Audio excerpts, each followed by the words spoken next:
Hi, I'm Derek Fredrickson. Welcome to the COO Solution Podcast, the show for business owners and visionary leaders who want to scale with clarity, confidence, and the right support. For over 16 years, I've been in the trenches as a fractional COO, Chief Operating Officer, helping entrepreneurs align their teams, streamline operations, and remove bottlenecks that slow growth. I understand the challenges, feeling overwhelmed, stretched too thin, or uncertain about how to scale without burning out. I've helped business owners move from chaos to clarity, creating businesses that run smoothly and grow and scale. Each week, I'll bring you real-world insights, proven strategies, and practical solutions to help you step into your highest role as a leader. Whether it's optimizing your team, strengthening accountability, or building the right systems for growth, this podcast is here to support you in scaling smarter. So if you're ready to create a business that thrives without requiring more of you, let's get started. Welcome, Fabienne. It's great to have you. Thank you, Derek. It's wonderful to be here with you. I'm so happy to be a guest on this podcast. Yeah, and it's great to have you. And I was on your podcast not too long ago, and here we are on my podcast, and we're excited to dive in. And of course, as many of you can probably guess by now, Fabienne and I are business partners, husband and wife, parents to 3 lovely children. We live here in Paris, France, living the dream. And yeah, we're really excited to dive in today. So before we get started, Fabienne, I know your story. We've been working together for nearly 17 years, but I'd love for you to share with our listeners a little bit about your personal journey and what led you to this topic that we're going to dive into today about really helping women business owners shift their mindset about scaling their business. Yeah, I'll take you back, listeners, because Derek, you were there 25 years ago. I decided to become a business coach. I wanted to teach people how to get clients. It was something that I didn't know how to do in the beginning with my very first business. And I think this is the key point is when we start our business, we have more time than we have money. So we do everything ourselves. We, pull up our bootstraps or whatever that saying is, all hands on deck, meaning our own 2 hands, and we do everything ourselves. And that's the mindset of the starting entrepreneur. For the first few years, you don't have enough money, you don't have experience in hiring people. So you become this rugged individualist, this solo entrepreneur, if you will. And then there gets to be a point at which, and this is what happened to me, I had no more of me, no more time to be able to take care of a lot of the things that the business needed. As I grew my business, I worked with more and more clients, but all of the operational stuff of the business just kept stacking up. My to-do list got longer, and I started working on evenings and weekends. And a story that I typically share I remember about this. my husband, who was always very supportive of my entrepreneurial journey. And thank you for that, Derek. You always saw my bigger future. But I remember this one time I was nearing 6 figures and we had little kids, and I was, going back to my desk in the evening and trying to steal a few hours on weekends. And I remember you saying, "Oh, you just signed on another new client? We never see you." And this was before, we started working together. And I just didn't know how to scale my business by trying to see clients and deal with the operations and hire and fire and all of this, even when I had a team. And what I realized is that the mindset of the entrepreneur who starts her business cannot be the mindset of somebody who's looking to scale. Once you get to 6 figures, multiple 6 figures, you have to work from a totally different playbook because there's no more of you to go around. But there comes this moment where you need to let go of the operations, but your mindset is still in startup mode where you're like, I can't trust anybody. If it's going to get done, it's got to be done by me. I can't afford No one's people. going to do it better than me. And that's the thing, because you've done it. I did it so long by myself. I only trusted myself. And the thing that I get so much when I'm trying to teach people to hire somebody like a fractional COO is they say, oh, it's going to take so much time to hire someone. It's all the training. I might as well just get it done myself. Or they think it's a cost. And the mindset that needs to shift is what got you here at six figures, overwhelmed, the bottleneck will keep you there unless you are willing to shift your mindset and realize that to scale your business to multiple six figures, to seven figures, to multiple seven figures and eight figures needs to totally shift into the mindset of I am a leader. I am somebody who needs time to think, Mm, not time to do. yeah. And when you shift that mindset away from doing and into thinking, into being, your business can grow. I love that because we've heard that expression, what got you here won't get you there. But when you say what got you here is going to keep you here, in a way, that's pretty profound because that's, we've talked about that ceiling of complexity, that glass ceiling where like to break through, it's a completely different shift. And this is what I love about the way that you teach and coach women business owners is that it's that mindset shift. I mean, you teach from a mindset first methodology because yeah, Mhm. we can say you should delegate, you should outsource, you should create systems in your business, you should provide some structure that you can scale. But it's easier said than done, but it's the mindset shift that they actually need to be working less and thinking more about the proper level of support in order to scale and grow in that way. Now, you know that I've been teaching women entrepreneurs for 25 years, but specifically how to get from six to seven figures for, I don't know, I would say close to 17, 18 years. Mm, And in my methodology, because now I just like every day, I help women get out of the busyness so they can scale. What I've realized is about my entire business is teaching them the mindset hmm to get out of the operations.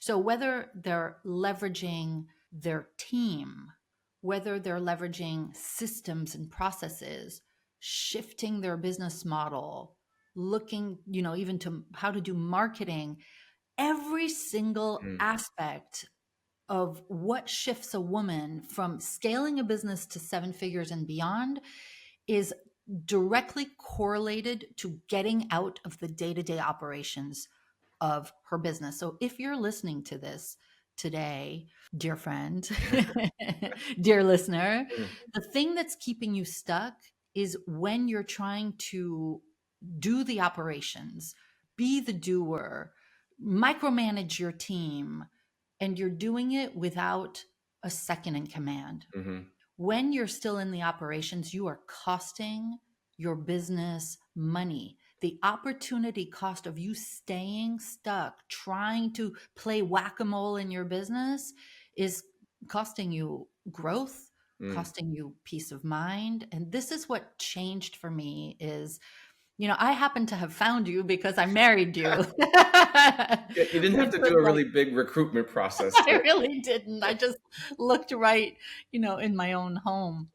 But the thing that you've heard me say a million times, Derek, is I did get my business to seven figures with a bunch of part-time people, hmm virtual part-time people. But the problem was that there were no systems, no processes, and my business was being held together with toothpicks and Yeah, I band-aids. remember that expression. Yeah. Yeah. And so while I was like, yay, I'm at seven figures, I was managing so many people. I think at that point I had nine virtual Yeah, I assistants. remember. Yeah, Mhm.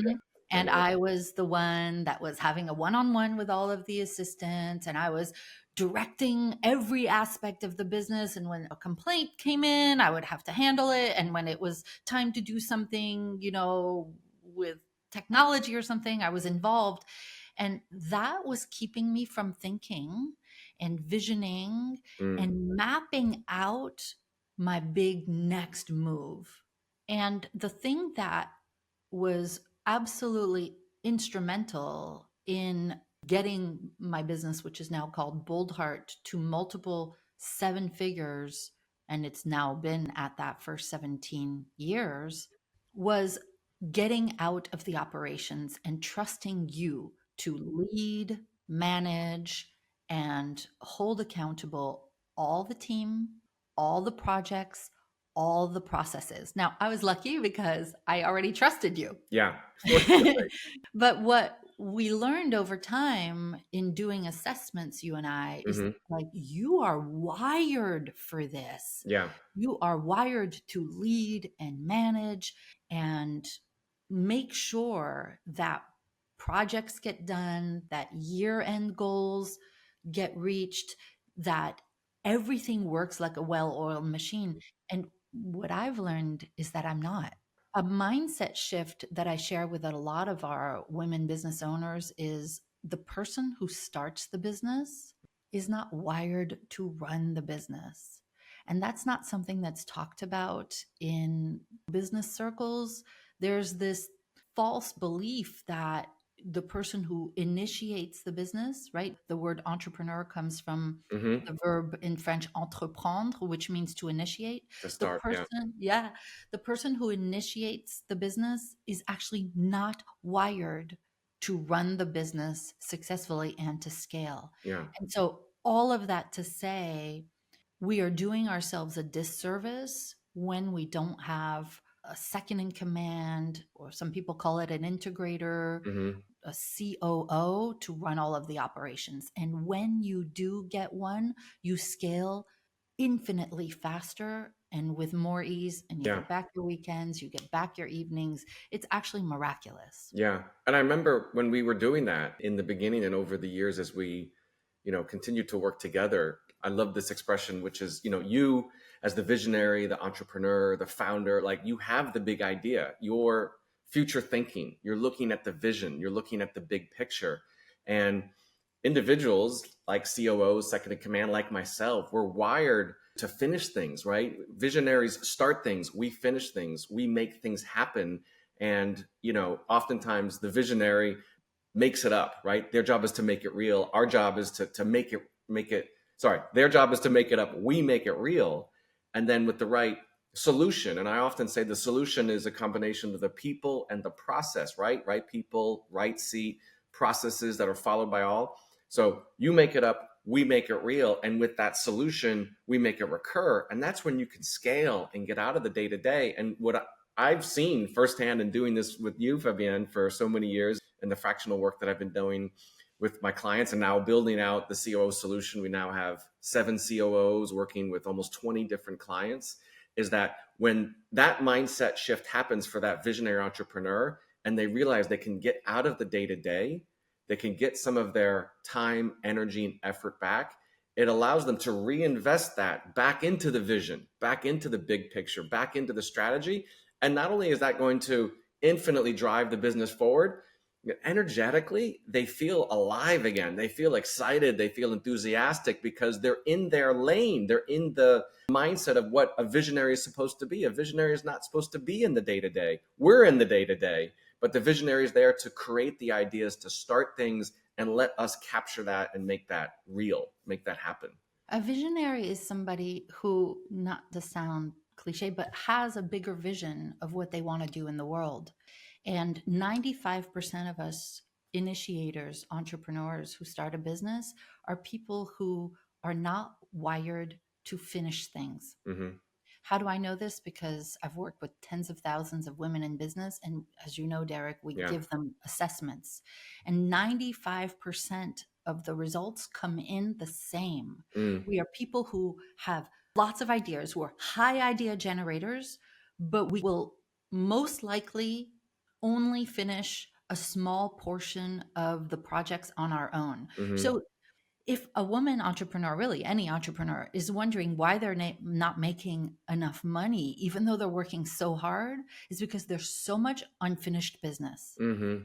And we've taken a project to 60% or 80%. And that's when it starts to fizzle and not feel sexy anymore. Yeah. Yeah. Because it gets into the like, oh, I have to finish this thing. It's not exciting anymore. And so what I really appreciate, and as you know, I sent all of my clients to the COO solution because I say to them, you're going to scale so much faster when you have a fractional COO helping you run your business and finish the things that you haven't been able to finish on your own. And sometimes they say to me, oh, I don't know if I can afford that right Mm-hmm. now. I say to them, if you were to make a list of all of the unfinished projects that you've taken to 50% completion, 80% completion, and you give that within the first month or two to your fractional COO, they will monetize all Yeah. of those projects. Yeah. They will hold you accountable, get your team to finish it, maybe even finish it themselves. This is why a fractional COO pays for themselves in the form of finished projects. But then what happened to me and what happens to all of the members of my business who work with the COO solution Mm-hmm. is then they get back several hours a day, not Yep. just several hours a week, but they start to get back 5 hours, 6 hours a day. And this is what I tell them: just start thinking. Mm-hmm. Start reading, start focusing on exponential growth activities, and let your COO do everything else. Your job is to think and vision, Mm-hmm. and that's how you will make exponentially more money. Yeah. Yeah. Amazing. I have a question. Mhm. So, like as you said, when we started, there was that trust factor that was in some way inherent, right? Because we're husband and wife, but in some way, perhaps not, because you were relying on somebody that had not been working in your business to help in delegation, to create some systems and structure. And for an entrepreneur who's listening, how can they really feel confident and clear that the right support in their business as a second in command fractional COO, how do they really feel that level of trust, especially as a woman entrepreneur? Because as we know, they need that support. When they get that mindset shift and realize what got you here is not going to get you there and it's going to keep you stuck here. And again, your job is to make it up. We make it real.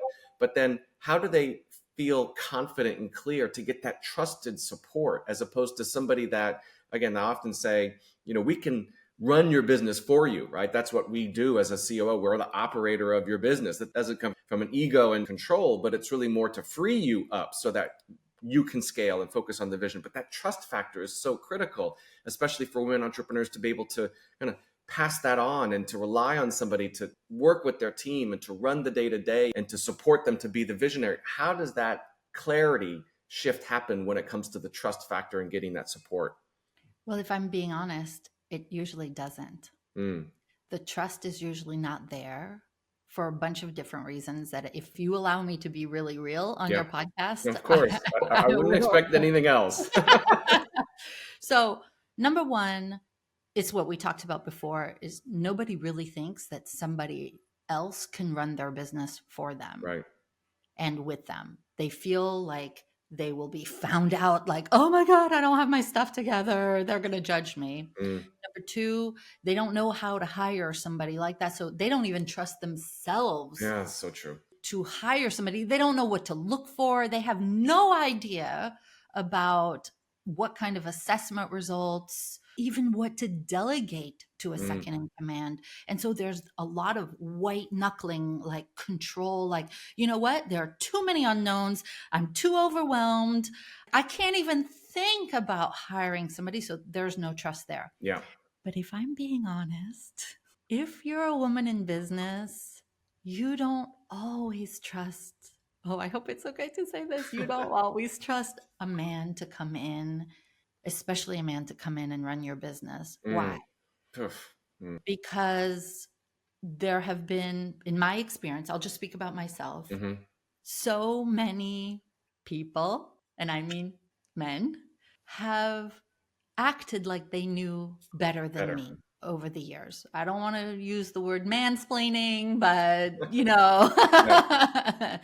there are a lot of people out there with attitudes that sometimes look down on an overwhelmed woman business owner and make us feel bad. Mm-hmm. And we have been taken advantage of as a woman, just like even going to the car dealership or Yeah, the, like I know. I know. anything. And so we have an extra level of distrust in the world. And then we don't want to give that to our business to somebody if we don't know them. So here's the really interesting thing about you and why I send all of my clients to the COO solution. One, you have a proven track record in working with a woman business owner who Hmm. doesn't, necessarily finish the projects. And you have been working with a team of all women, practically all women, Yeah. for 17 years. It's my entire time doing this. Yeah. Yeah. And you have respected me. And there's a lot of emotion that comes up there because not every person who runs a business for you will respect you. You've respected the fact that I am a high idea generator Mm-hmm. and you've provided the string to my kite Mm-hmm. and never tugged on my kite and, judged me for the way I am. And so you've been working with me, the majority of your Mm-hmm. clients, I think other than one in the past, have been women. Yeah. But on top of that, I know your assessments. You are somebody who creates processes, who believes in consistency, and you analyze and you make things happen, basically. Yeah. And you're literally wired like the perfect COO. And because you know women like me, Mm-hmm. right? Yeah. Entrepreneurial women, because you've been in this world of entrepreneurial women, like thousands and thousands of them, and they all looked up to you and trusted you, and you're wired for it. You've been able to hire the COOs who are wired like you, who think like you, who operate like you. And because your number one value, I'm speaking as your wife, but also as Mm-hmm. your, coworker for so many years, your number one value is trust. Mm-hmm. And I've seen you do this with our children, and I've seen you do this with our friends, with your clients, with my clients, that you have a high aversion to anything that smells of distrust. It's so true. Yeah, and one of your top strengths is responsibility. I hope it's okay that I'm talking about That's you like this. I know that's fine. That's why I wanted you here because I think this is really important stuff. And if I could just add one thing, and I want to come back to this because this is really like the thing that we want to put on the table to discuss. And what I've learned in working with you in this way, and as I've been growing the COO solution and working with our clients and our team, again, as you said, almost all of them are women, is that there's a way, I learned this from you. Things aren't linear. Things aren't black and white in some cases. And there's a balance to what I call the structure of accountability or providing the container that allows the women entrepreneur to step in and be the visionary that they know they want to be and they know they need to be, but also the faith and the confidence and the trust to have somebody that can lead and manage and hold accountable their people, their plans, their projects, their processes, but not in the deadline and it has to be done and it's this way or the highway in a very kind of direct linear way. It doesn't work in that way. And It doesn't so work. when we have that structure of accountability and realize that, listen, structure is not sexy, right? People don't love the idea, especially entrepreneurs. I've never heard an entrepreneur say like, I can't wait to have structure in my business. It's like, no, I don't want any structure. But structure actually creates freedom Yes. because it's the foundation, it's the framework, and especially with the trusted second in command that can create the processes and get the people on board so they can be more efficient and more effective in what they're doing. And you know this because of the work that we've done, especially when we work with a client, we always use our service and how we support them through the filter of what's the ROI. We want to add value. So it's the tactical of contributing to the bottom line because we knew as a business owner, for this to work, it's got to move the needle. We don't just to create structure and systems and process just for the sake of it, but the byproduct of that is you contribute to the bottom line. You increase revenues, you become more profitable, you get your time back, you have a more aligned team. So that trust component is really, really important. Yeah. And exactly. And just to go back to one of the things that I respect and admire about you so much is your sense of responsibility. And I know this as your spouse because you are responsible when it comes to so many things in our life. And what I've experienced in working with you is you take psychological ownership of somebody's business when you've worked with them. I know that now you run an agency to make it more affordable for people to have your processes, but every single one of your COOs has that sense of responsibility. So going back to the trust issue, the thing that I appreciate, and I'm just going to divulge this now, if it's okay, is that you and I have decided that I'm not working directly with you as my COO anymore. We agreed that you would launch your agency, and now I am a client Yes. of your agency, and I work with one of your COOs. And what I really appreciate about that is she's like another Derek. Yeah, I know. She's wired like you. She thinks like you. She leads, manages, and holds accountable the people and the projects of my multiple seven-figure business Hmm. the way you used to. Yeah. But I know I feel safe. I feel like I can trust because you hold the frame around it. Yeah. It's not like I had to go find another COO. You are there. Like Yeah. your presence is felt. We have calls with you. There is this safety because you take responsibility for every single one of your clients, Yeah. even though another COO is leading, managing, and holding accountable the people in the project. So if you're listening to this today, I don't even work with Derek Fredrickson one-on-one anymore. I have hired one of his COOs because I can trust. You're there. You've got the processes. You've hired somebody that you feel so good about that you can trust that they're running our businesses the way you would have. And I Yeah. really appreciate that. And I don't know any other, there are other fractional Sure. COO companies out there, and I have never seen anyone create something so trustworthy, so safe, especially for a woman in business. I know you have male clients too, but I really appreciate that you have this growing specialty in working with women entrepreneurs who want to get to seven figures, multiple seven figures, and eight figures. Yeah. And I've learned that from working together, and part of the work that, not only with Boldheart, but with the other clients, cultivating teams and cultivating the right team. It's not just about the right person in the right seat, that there are tactical, practical things that are a component of that. But what I've learned from you is that there's this energetic gut feeling when it comes to the resonance that you want to have with a member of your team to ensure that they really are aligned, not just as the right person in the right seat to do the right job in the right way, but they get it, whether it's the assessments, they get the mission, they get the understanding of what it's going to take. And there's that component of trust. So, the trust factor for me, like you said, is my number one value.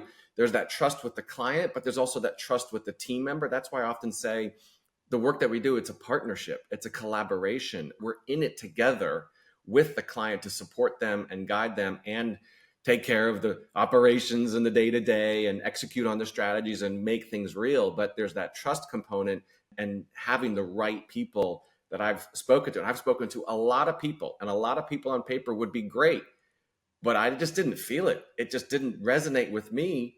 And that's why, for example, in the work that you're doing with one of our team members, it's like you got another version of me in a way, Yeah. right? I mean, it's incredible. And I'll say this, I've seen you, just because I happen to be married to Yeah. you. I've seen you say, you know what? I interviewed a potential COO today and they're not a right fit. And I am not. I've seen other COO companies just slap somebody in place like, oh, there you go. Yeah. Here's your COO. And not only is the founder of the fractional COO company no longer there, like gone. Mm-hmm. After the initial match, you never see him or her, Mm. which is not the case with you. But it's also like, oh, I'm just going to put these two together. You take that psychological ownership, but also the energetic ownership of the fit being really, this is like of utmost importance to you as the founder of this agency. But I happen to also, we share clients. Mm. So when one of my coaching clients hires one of your COOs on the weekly Q&A call, I Yeah. end up hearing, Yeah. I'm like, so you hired a fractional COO. Yeah. And over the weeks that follows, they all tell me like, oh my God, how did he know? She is so perfect for me. Like, I trust her. It's like we were meant to be working together. And I don't know how you do it, Derek Fredrickson, but you have this pairing up magic and everybody's happy. Yeah. Well, again, I said this in a way when we did your podcast, which I wouldn't be where I am doing what I'm doing if it wasn't for you. And I mean that not just in the work that we've been doing for 17 years, right? And especially in the beginning when we didn't know what we know now. But I've learned so much about how to do what I'm doing in an authentic, transparent, real way that actually makes a difference. And that's a value that I also include in how I am and how I do things in the way that I interact, whether it's team, whether it's with clients. And so, here I am, growing this company, and it's been incredible and amazing. And I'm focusing on scaling. I have a COO from my team who is a COO for me now, of course. But I wouldn't be where I am without you, Fabienne, in terms of kind of championing me and supporting me and guiding me through this incredible journey. And I'm very, very grateful and honored that you've been there for me and you continue to be there for me and champion me to be a bigger version of my future self. So thank you for everything that you've done. Well, you're welcome. And, in a way, it's a bit selfish because when my clients make the decision to hire a fractional COO from your agency, they scale. Yeah. It makes me look good. Yeah. They get their evenings and weekends back. And I just want to just go back to that question about trust, that there was one more point that I didn't get to finish. And I think the reason why women entrepreneurs trust you and work with you is that you respect women. And that is a huge deal. And not everybody does. And Yeah. so if we're going to have somebody help us run a business and match us up with a COO, like, we want to know that they respect and hold us in high regard. And I know you do all of that for your male clients too. And the reason that they trust you is because you are a trustworthy guy. In Yeah. fact, I'm going to say, I'm a marketer at heart. I teach marketing and business growth, but way long ago when I first started dating you, I said to somebody, I have a marketing tagline for Derek. I remember this. Oh my gosh. And I Yeah. said, if you remember from maybe the 80s or the 90s, that Sara Lee, Yeah. cake commercial that would say, nobody doesn't like Sara Lee, nobody doesn't like you, and nobody doesn't trust you. And this is why I think you're going to help so many women make their own money, and lots of it growing their businesses, is because you respect us and we can trust you. Yeah. Amazing. Well, thank you, Fabienne. Thank you so Mm. much. Before we wrap up, for those that don't know Fabienne, can you share a little bit about where somebody can go to find out more about you, about Boldheart, share what you're up to, your program, just for those that are curious to find out more about, who you are, where can they go? Yeah, thank you, Derek. I have been a business coach for women for 25 years. My business is called Boldheart.com. Yes, like bold, and Yeah. yes, like heart. Yeah. And I've written a book called The Leveraged Business: How You Can Go from Overwhelmed at 6 figures to 7 figures and gain your life back. And I offer a free copy of the book. It's actually a mindset book about scaling your business. And you can go to boldheart.com to get a free copy. If you're willing to pay for the shipping, I'll print it and send it to you. That's the good place to start. Wonderful. Well, thank you, Fabienne. Thank you so much for being a part of this episode. It was really an honor, and I so appreciate your message and everything that you've shared. Again, being in your environment for the last 17 years has led me to this point, and I just want to say thank you for sharing that with me, sharing that with our audience. And yeah, it was just amazing to have that conversation today. So thank you. Thank you. The best is yet to come for you, but also for all of the people that choose to work with you. Yeah. And it's been an honor to be here. Thank you so much. So yeah, if you'd like to find out more about Fabienne Fredrickson, you can visit boldheart.com.